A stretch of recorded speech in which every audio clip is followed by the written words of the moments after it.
Welcome in, everybody, to another edition of ClearPath Retirement Radio. I am your host, Stewart Smith, and I'm here with Mitch Davies as usual. Good morning, everybody. And today we have a special guest in studio with us, and we're very excited to have her here. Miss Lynn Baird from Oasis Senior Advisors is joining us today. Welcome in, Lynn. Thank you. Thanks for having me. Absolutely, absolutely.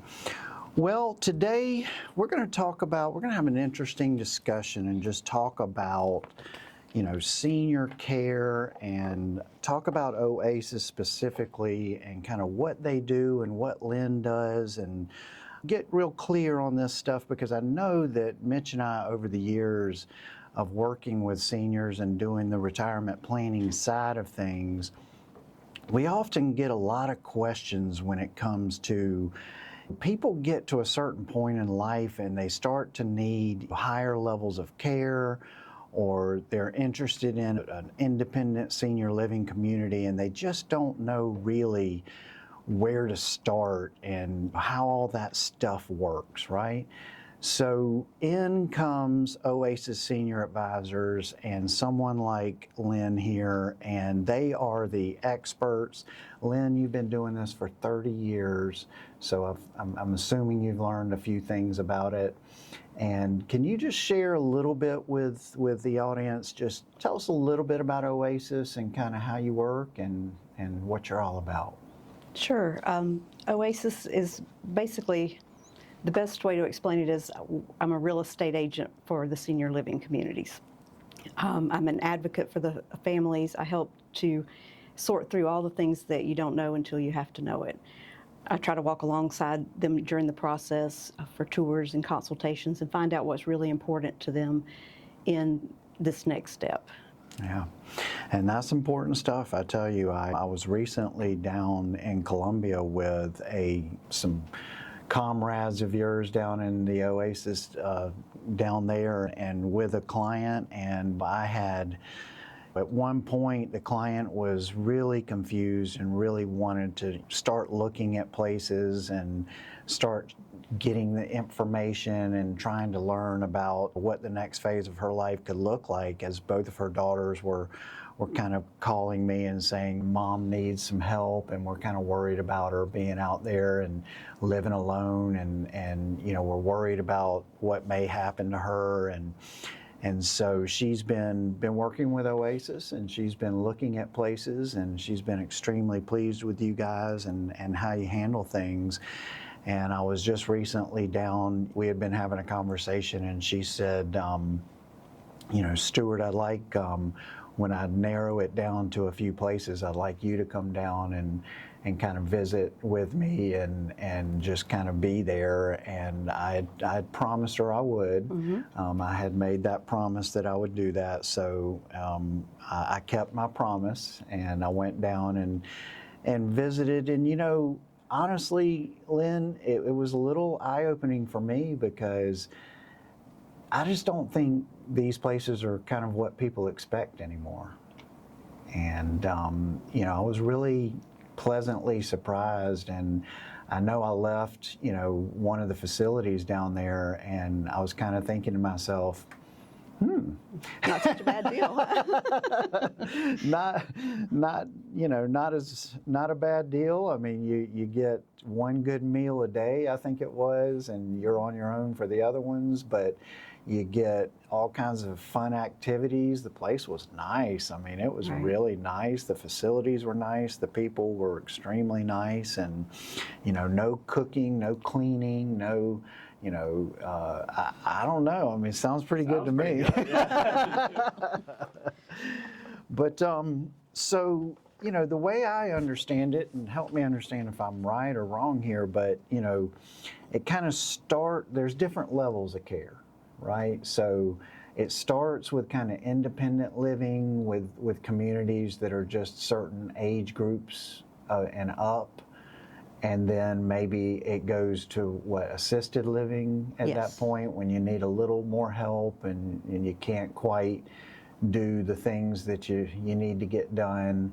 And then I guess there's higher levels of care, skilled nursing care, and like memory care type units and stuff like that. Does that sound about right? That sounds about right. So independence, usually when you want that maintenance-free living, you want someone cooking your meals for you and not having to worry about housekeeping and those things as you get older.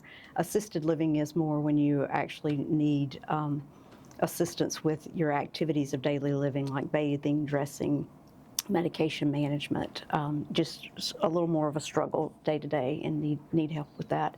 Memory care is the same as assisted living, it's just more dementia specific. Those folks are trained to deal with the redirecting and special needs of someone through the stages of dementia. And then skilled nursing obviously is when you need a nurse there 24/7 because you've got some special needs, either short-term while you're in rehab after a hospital stay, or long-term where you have some higher clinical needs like a wound or a special diagnosis. Okay. Interesting. Well, you talk about the activities of daily living. We get a lot of questions around that as far as, what triggers, this, not only just the need for care, right? But a lot of times those ADLs or activities of daily living are what trigger benefits on some sort of insurance or any kind of real, mechanism that you have in place to kind of help to cover the cost on that. And we're pretty intimately familiar with that. A lot of times clients will say, well, how does this work? Like if I have this insurance or I have this kind of hybrid product, maybe life insurance with long-term care benefits or an annuity with long-term care benefits built into it. Like what triggers that benefit? And like you say, a lot of times 2 of those 6 activities of daily living have to be interrupted for that to go into effect. And the way I understand it is that basically just like a primary care physician has to sign off saying that that's the case. Yes, and you're right. Most of those policies say that you need assistance with 2 activities of daily living, or you have cognitive issues that make it unsafe for you to be in the home alone. Okay, like I can't remember to take my medications correctly. Exactly. And that kind of stuff. Yes. Okay. Well, let's talk numbers for a minute. I know that we get updated on this fairly frequently, but when it comes to, independent living, let's start there. What is a good rough number for kind of what that could cost us on a monthly basis? Independent living is probably the one that's the hardest to pin down because there are so many variances. We have some independent living apartments in the Greenville area where you can get a small studio for about $2,500 a month, and that includes all 3 meals a day, all your utilities, the activities, and transportation. So that's a really good value for some folks that are needing somebody to be close by. They also have the call lights, so there's somebody there that could assist you in calling 911 if you needed. There's not going to be care that's immediately available. But it can go all the way up to a buy-in type situation where you're buying the home at a large amount, and then you're paying, on top of that, you're paying a monthly fee to a continuing care retirement community. That's interesting. I tell you, it's, I've been surprised by kind of all of the different variations of this and how this works. And I think, it gets very confusing for folks, and that's why, a senior advisor like yourself is so critical to this process to help, because, someone can just come to you and say, here's what my finances look like, here's what I have to spend, and you can start narrowing the field and kind of, you know, getting them zoned right in on the things that would work for them. And, you know, I think that there's huge value in being able to do that for folks. I know that, you know, we get a lot of questions and we get asked a lot of things, and, you know, I just, you know, it's gotten to a point where, you know, I'm just like, hey, just, you're gonna have to call in on this. Like we